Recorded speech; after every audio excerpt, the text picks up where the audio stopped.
कलिंग देश में जाकर के महाराज अरिदम का पुत्र हुआ और वहां उसका नाम पड़ा महाराज दम। वह निरंतर भगवान की सेवा में लगा रहता है, निरंतर भगवान महादेव की सेवा में लगा रहता है, भगवान महादेव का नाम गुणगान करता है। और जबकि बालक है महाराज, और जब बालकों के साथ खेलने भी जाता है ना, तो सब बालकों के साथ में भगवान शिव का ही भजन करता है। यो अवस्था को प्राप्त हुआ और पिता के परलोक गमन के पश्चात में राज सिंहासन पर उसको बैठाया गया। राज सिंहासन पर उसको बैठाया गया महाराज। राजा दम बड़ी प्रसन्नता के साथ सब और शिव धर्मों को प्रचार करने लगा, ऐसा प्रचार करने लगा। अब देखिए महाराज क्या होता है, जब कोई बड़ा व्यक्ति कोई काम को करता है तो उसको देख करके दूसरे छोटे अपने आप करने लगते हैं।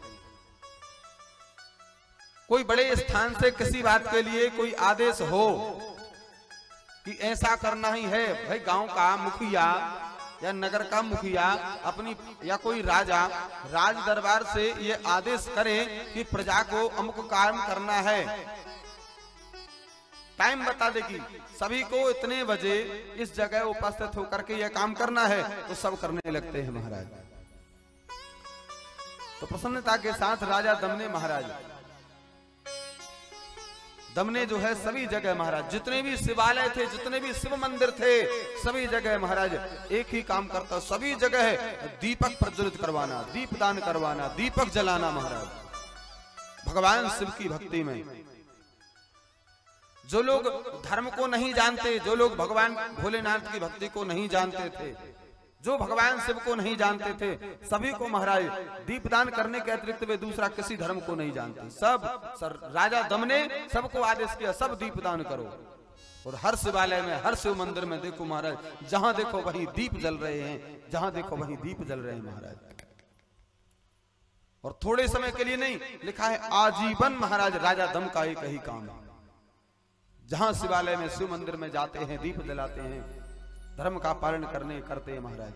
और यही कारण हुआ, आजीवन धर्म का पालन करते हुए राजा दम ने बहुत बड़ी धर्म संपत्ति का संचय कर लिया महाराज। संपत्ति बहुत प्रकार की होती है, लेकिन धर्म संपत्ति का संचय किया और फिर वे काल धर्म के अधीन हो गए। दीपदान की वासना से युक्त होने के कारण उन्होंने शिवालय में बहुत से दीप जलवाए और उसका फलस्वरूप यह हुआ कि जन्मांतर में रत्नमय दीपों के प्रभाव का आश्रय लेकर के वह अलकापुरी के राजा बने महाराज। अलकापुरी के स्वामी बन गए और अलकापुरी के स्वामी बने। कहा है कि भगवान महादेव की महाराज अविरल कृपा इस प्रकार प्राप्त हुई कि उस रूप में भी भगवान शिव के ही महाराज ध्यान, भगवान शिव का ही भजन करते रहे। और वह भगवान शिव के भजन का यह प्रताप हुआ महाराज, यह प्रताप हुआ तो भगवान महादेव की कृपा से वह दिक्पाल पद को उनको प्राप्त हुआ। अब दिक्पाल बन गए।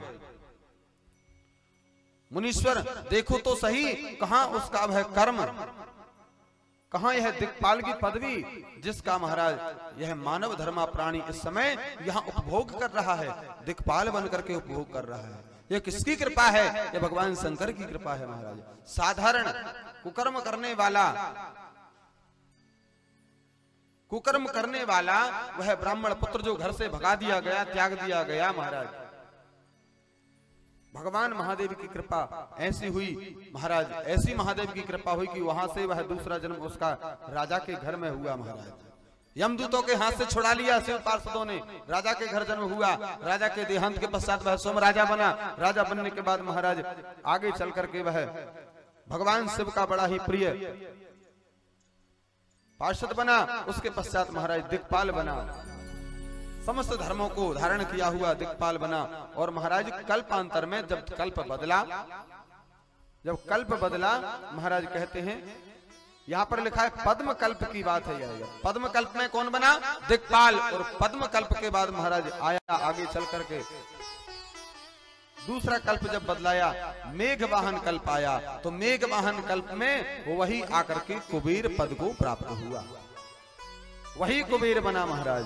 भगवान महादेव ने उसे कुबेर पद प्रदान किया और कहा तुम समस्त प्रकार से देवताओं के श्री के स्वामी हो गए। देवताओं के श्री के स्वामी बना दिया भगवान महादेव ने। अलकापुरी में बड़ी सुंदर धर्म संचय वह राज करने लगा अलकापुरी में। अलकापुरी का राजा महाराज कुबेर पद प्रदान कर दिया महाराज,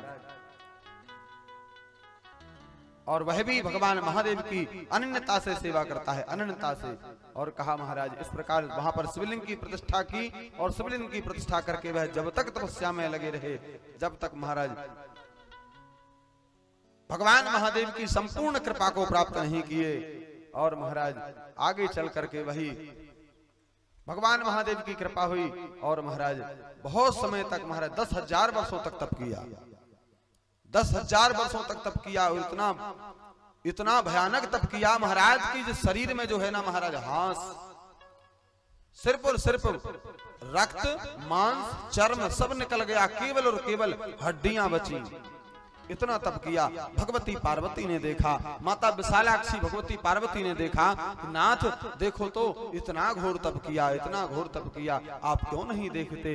भगवान महादेव को जब कहा, भगवान महादेव ने कहा अच्छा देवी ऐसी बात है। तो देखा भगवान ने मन ही मन तो पहले से ही कुबेर बना दिया, लेकिन भगवती पार्वती ने जब देखा उसकी तपस्या को, तो अब भगवान महादेव कहते हैं अब मैं सबके समक्ष बना देता हूँ, सबके सामने प्रदर्शित कर देता हूँ।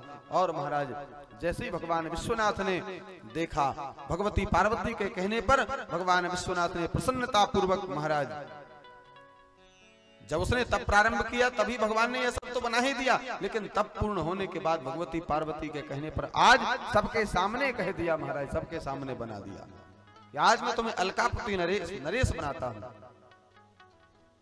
अलकापति नाम से उसको पुकारा, अलकापति नाम से उसको संबोधन किया। और यह वाणी को सुनकर के तपस्या के धनी महाराज समस्त प्रकार से मन वचन कर्म से तपस्या के धनी महाराज कुबेर ने जब देखा कि मेरे सामने तो साक्षात उमा वल्लभ पार्वती वल्लभ भगवान शिव खड़े हैं, मानो जो ध्यान में समाधि में जो दर्शन कर रहा था वही सामने दर्शन कर रहे हैं। मस्तक पर चंद्रमा विराजमान है महाराज, तेज छलक रहा है, बहुत प्रकार से शोभा पा रहे हैं महाराज। चंद्रशेखर भगवान चंद्रमौली को नमन किया, प्रणाम किया अनेक प्रकार से। लेकिन उस समय वह जो तपस्या का तेज इतना तेज था कि उसे कुछ सूझ नहीं रहा था। और उसको देखते देखते देखते देखते महाराज भगवान शिव का दर्शन करते करते भगवान शिव के बाजू में जब देखा, भगवान शिव के बाजू में देखा तो इतना सुंदर इतना सुंदर इतना सुंदर स्त्री को जब देखा, तो वह जो तपस्या कर रहा था देख करके उसने सोचा यह स्त्री कौन है भगवान शिव के साथ में, सर्वांग सुंदरी कौन है, इसने कौन सा ऐसा तप किया मुझसे ज्यादा, मुझसे भारी तप किया, जो कि मुझसे बड़ा पद इसको प्राप्त हो गया। ये भगवान शिव के बाजू में ही विराजमान है, मुझसे बड़ा ऐसा कौन सा तप किया इसने। वह ब्राह्मण कुमार बार बार देख रहा था और यही कह रहा था कि मुझसे बड़ा ऐसा कौन सा तप किया इस स्त्री ने जो भगवान शिव के बाजू में बैठ गई। और देखने लगा भगवती की ओर महाराज, उसकी जो दृष्टि थी भगवती की ओर जब वो देखने लगा महाराज, अवलोकन कर रहा था, वो देख रहा था, तो भगवती को उसकी दृष्टि जो है वो सही नहीं दिखी। माता पार्वती को उसकी दृष्टि में खोट समझ में आया।